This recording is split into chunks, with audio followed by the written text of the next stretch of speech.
যারা নেককার স্ত্রী তাদের চারটা চিহ্ন থাকে, চারটা গুণ থাকে। নবীজি বলছে এই চারটা গুণ যদি কোনো স্ত্রীর মধ্যে থাকে তাহলে বুঝে নিয়ে ওই স্ত্রী নেককার এবং ওই স্ত্রী জান্নাতি স্ত্রী। যেরকম সুবহানাল্লাহ। দেখেন তো আপনার স্ত্রীর মধ্যে মেলে কিনা এই চারটা গুণের কয়টা গুণ আপনার স্ত্রীর মধ্যে আছে? মা বোনের আপনারা একটু মিলান নিজের সাথে, যে চারটা চিহ্ন বা চারটা গুণ এর মধ্যে আমার কয়টা আছে আর কয়টা নাই। যেটা নাই সেটা আপনি আমল করার চেষ্টা করেন। প্রথম নম্বর, নবীজি বলছে যেই স্ত্রী কথাবার্তা বা অঙ্গ ভঙ্গি দিয়ে সবসময় তার স্বামীকে খুশি রাখতে চায়, সন্তুষ্ট রাখতে চায়, হাসাতে চায়, আমি নবীজি বলছি ওই স্ত্রী আদর্শবান স্ত্রী। যেরকম সুবহানাল্লাহ।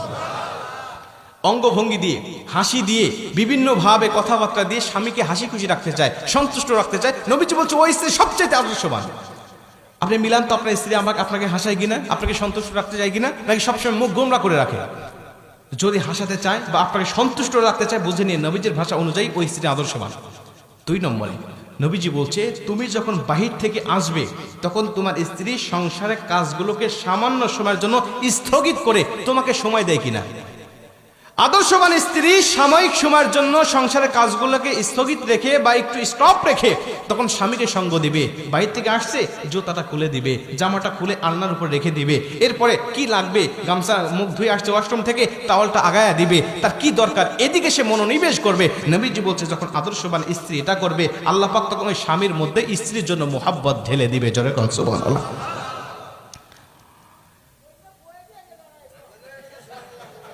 চাচা কি কয়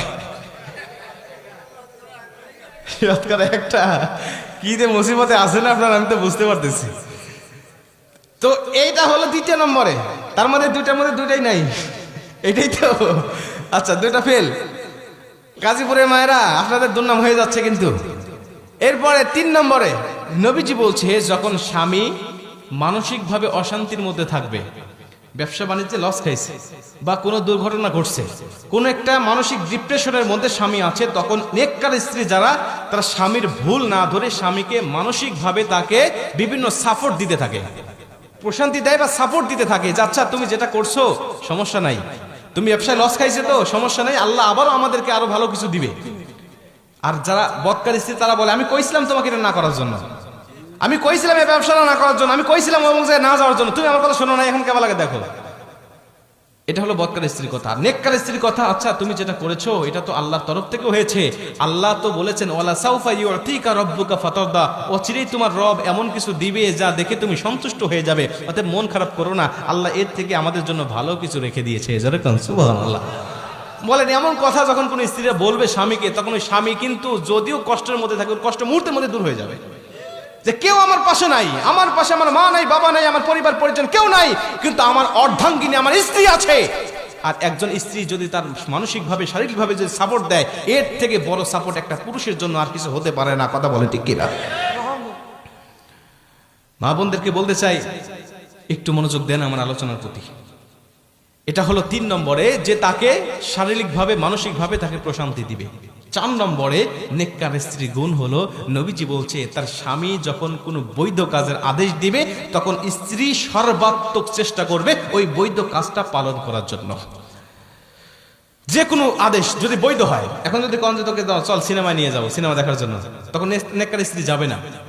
নেককার স্ত্রী যদি আপনার কোনো বন্ধু বান্ধবী আসে আর বলে যে আমার বন্ধু আসছে বাহির থেকে তোমাকে চা দিতে হবে, তাদের সামনে গিয়ে নেককার স্ত্রী বলবে না আমার যাওয়া যাবে না, কারণ এটা শরীয়তের গণ্ডির মধ্যে থেকে আপনি আমাকে আদেশ করেন নাই, আপনি শরীয়তের বাইরে আদেশ করছেন। আর কোনো পরপুরুষের সামনে আমার যাওয়া ঠিক হবে না। ঠিক হবে? কোনো আদর্শবান পুরুষ কখনো বন্ধুদের কাছে বা পরপুরুষের কাছে তার স্ত্রীকে পাঠাইতে পারে না। কারণ আমি পারতপক্ষে আমি চিন্তা করি আমার স্ত্রীকে কেউ বোরকার উপর দিয়ে দেখলেও আমার হিংসা হয়, আমার স্ত্রীকে কেউ বোরকার উপর দিয়ে যদি একটু নজর করে তাকিয়ে থাকে তারপরে আমার হিংসা হয় যে ও কেন দেখলো এতক্ষণ ধরে, এটা আমার হিংসা হয়। আর আপনি আমার স্ত্রীকে আপনি খোলামেলা করে আপনি পরপুরুষের কাছে দেখান। অনেক যুবক আছে নতুন বিয়ে করার পরে ফেসবুকে ছবি আপলোড না দিলে ওর ঘুমই হয় না, ওর বাসরাতই হবে না যদি ফেসবুকে আপলোড না দেয়। হ্যাঁ আগে